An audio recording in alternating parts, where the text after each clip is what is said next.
So loving advice to those who want to look sexy but still want to wear hijab. It's something that's forced down your throat. From Glee to Gilmore Girls, you have to look hot, but you still have to draw your veil. First, to the girls or to the people who don't dress modestly. This could be guys or girls who make excuses and say, I have a clean heart. For them, it's my suggestion, it's my thought and a caring word. Don't make excuses for what someone else is doing incorrectly. What I say is try it. I gave an example and it shattered a lot of people's comfort levels. But you know the whole Trayvon hood thing? People are wearing hoods. A congressman wore a hood in the assembly and was asked to leave. I encourage young people who need the push.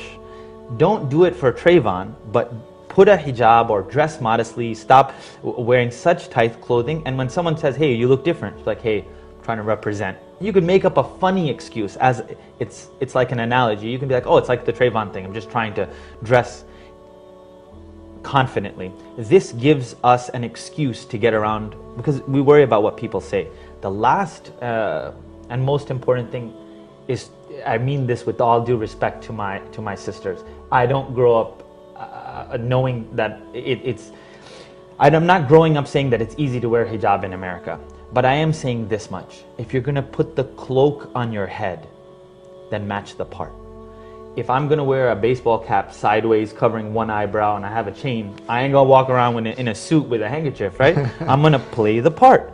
So if you're choosing to make this affectionate connection with your Creator, that this is yours, you look to your Creator and say, this is yours, I'm going to cover it, and when you allow me to meet someone that I love, then I will share that with them. So that's my advice to everyone at home having that trouble. Take the leap, try it, and keep your intention for God. And please try to make modesty something more than a cloth on your head. And we all know what that means.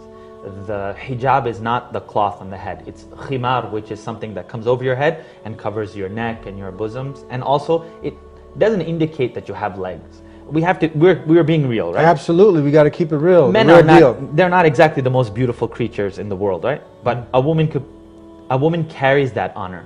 Let's treasure that honor in a box, behind a veil, or within the confines of modesty. Women are treasure. Treasure. They are beyond. They are the princesses of the home. And if you treated an empress you never see the queen or the empress trotting around in whatever she wants. She's always dignified. And that's what Islam wants to do, is to give honor not just to men and not just to women, but to our society. Yes. And it might not make sense in the beginning because Lady Gaga wore meat. She made a meat dress. And she said, I don't want to be looked at as a piece of meat. Of course, you're going to stick out. So why not cover? Why not, instead of making these huge statements and wearing meat, why don't we just cover ourselves and treat ourselves like human beings and have interactions up here, not down here?